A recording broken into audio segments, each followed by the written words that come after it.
Salut tout le monde, je vous souhaite à tous une très bonne et même une merveilleuse année 2021. Allez, soyons fous, on va essayer d'y croire. C'est reparti pour vos petites sorties en mode toujours confiné car vous le savez malheureusement, la situation n'a pas changé pour le monde de la culture. Et pour démarrer cette année 2021, j'avais envie de vous présenter David. Il est prof de musique et il est à l'origine d'une très belle initiative dans la région, à la fois musicale et généreuse. Vous allez voir pourquoi. Bonjour David. Bonjour Colin. Professeur de musique, je le disais, au lycée Alexandre Ribot, notamment à Saint-Omer. Oui, c'est ça, aussi au collège de l'Esplanade de Saint-Omer aussi. Alors là, vous êtes en cours. Est-ce que tout le monde va bien? Ben, ça en fait du monde. Est-ce qu'on peut démarrer par des petites vocalises? Oh, on peut essayer si tu veux. Hein. Allez-y, 3, 4. Magnifique, je vois que ça bosse dur. Alors pendant ces 2 confinements, vous avez été privés, tous privés de ces cours et de cette musique. C'est ce qui vous a poussé, donné envie d'écrire une chanson et de réaliser un clip. Les cours de musique avec les masques, tu imagines bien sûr que c'est pas facile. Donc on voulait faire passer un message sur ce confinement et qu'est-ce qui va en ressortir. Est-ce que après, il y a des choses qui vont changer ou pas? Et donc, nous est venue l'idée d'écrire une chanson à ce sujet-là. L'initiative, elle est de toi, du professeur ou des élèves? Disons que je l'ai soumis aux élèves et forcément, rapidement, ça a été adopté, je pense, à l'unanimité. Saurons-nous être à la hauteur? C'est le nom de votre chanson, dont les paroles ont été écrites par les lycéens. Alors, c'était pendant le premier confinement essentiellement. On a travaillé avec un traitement de texte en partagé. On écrivait toutes nos idées, trouver les bonnes rimes, enfin, tout ce qui va avec une chanson, forcément. Les lycéens ont donc pris la plume et ils chantent, évidemment, aux côtés des collégiens du collège d'à côté qu'on entend dans le refrain. Pour la mélodie, c'est toi, David. Voilà, c'est ça. Moi, je me suis chargé de la partie musicale. Alors, c'était à la fois l'expérience, bien sûr, de chanter, d'interpréter quelque chose, mais aussi de se retrouver dans des situations quasiment professionnelles pour l'enregistrement. Justement, on dit qu'il y a énormément de choses négatives à tirer de cette période, mais sûrement aussi quelques petites choses positives, puisque s'il n'y avait pas eu cette crise, vous n'auriez peut-être pas fait ce projet. Ça, c'est certain. On aurait certainement fait d'autres projets parce qu'on a eu quand même 4 à 5 concerts qui ont été annulés, qui auraient dû avoir lieu, notamment pour le Téléthon. Et c'était encore une raison supplémentaire pour s'infliger ce projet et pouvoir aider aussi une association qu'on va soutenir à côté. On va en parler. Mais d'abord, je voudrais m'adresser aux élèves. Est-ce que David est un bon prof? Oui. C'est parfait. Saurons-nous être à la hauteur? Extrait. Moi écoule et les fleurs commencent à fleurir. Le soleil brille, les oiseaux chantent, le printemps va venir. Pas question de voir ni papy, ni mamie, c'est trop dangereux. Le ciel est bleu, mais nos esprits pluvieux.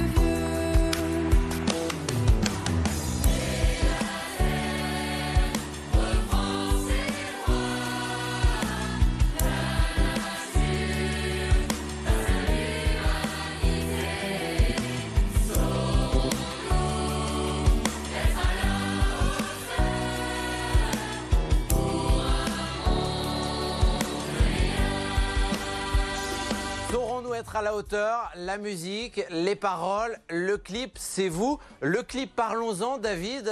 Ces images, elles ont été tournées dans quelles conditions? J'avais fait des premières images des élèves en train d'enregistrer leur voix. Et au collège, on a fait venir un drone de pouvoir filmer l'ensemble des classes qui ont participé à ce projet. Alors c'est très réussi. Ce titre, c'est un beau projet musical et puis tu as commencé à en parler. C'est aussi un projet, je le disais, généreux parce que vous allez tenter avec cette musique et ce que vous avez réalisé de récolter des fonds pour aider une association basée à Éperlec qui s'appelle Pas à Pas et qui aide les malades du Covid. En effet, Pas à Pas, qui est une association de kinésithérapeutes qui, par des exercices sportifs, redonne le souffle aux gens qui ont été atteints de la Covid. Et je voulais à tout prix que ce projet soit associé comme ça à une œuvre un petit peu caritative, dans le sens où il y aura le lien sur la page du clip pour aller vers cette association et pouvoir réaliser un petit don. Ce projet, comment est-ce qu'on peut le suivre? Le clip est en ligne sur YouTube. Alors, saurons-nous être à la hauteur pour un monde meilleur? En tapant tout ça, on va pouvoir le retrouver. Très bien. Alors, est-ce que je peux demander, j'ai toujours rêvé de faire ça. Répétez après moi. La la la la la la la la. Magnifique. Bon, j'aurais fait partie d'une chorale au moins une fois. Restez avec nous. Chaque semaine, je demande à mes invités de nous conseiller des choses pour s'occuper à la maison. Livres, musique, films, c'est parti. Et pour démarrer, je vous ai demandé de me conseiller un livre. Et là, vous me choisissez une saga, la saga Harry Potter, les filles, Jade et Manon. C'est une saga que beaucoup de monde apprécie. Elle est connue dans le monde entier. Parce qu'on est un peu fan aussi, donc voilà. Alors si vous êtes fan et que je vous dis Wingardium Leviosa, qu'est-ce qui se passe? Leviosa, c'est Leviosa. Magnifique, la saga Harry Potter. Allez, on poursuit en musique. Elodie, tu as choisi de nous faire écouter une chanson qui aurait dû représenter l'Islande à l'Eurovision en 2020. Think About Things. Pourquoi cette chanson? Parce qu'on l'a trouvée vraiment entraînante. On s'est amusé à faire une petite choré dessus également. La Corée, ça donne quoi? Allez-y, mettez-vous en place. Allez, je lance la musique.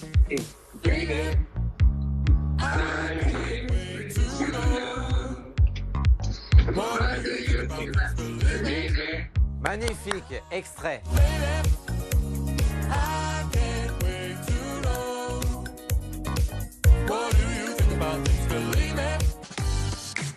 On poursuit avec un film que tu nous conseilles de voir et revoir encore et encore, David. Le Cercle des poètes disparus, Robin Williams, 89, l'un de mes préférés. Exactement ça. Alors c'est pas un film tout récent hein, pour nos lycéens, c'est vrai que c'est pas quelque chose qui leur parle, mais moi c'est un film qui m'a vraiment marqué. Et puis étant enseignant, forcément, ça ne peut pas nous laisser indifférents. Oh capitaine, mon capitaine. Allez, à moi de vous parler de quelque chose. La candidature de la ville de Roubaix à un label qui n'existe pas encore, celui de Capitale Française de la Culture. Bonjour Frédéric. Bonjour. Ce label, il est tout nouveau, tout beau, hein, je le disais, celui de Capitale Française de la Culture. La première nomination aura lieu en mars prochain pour être effective pour la première fois en 2022. Qu'est-ce qu'il représente pour vous? Ce sera l'occasion de partager notre enthousiasme, notre passion pour la culture et le patrimoine.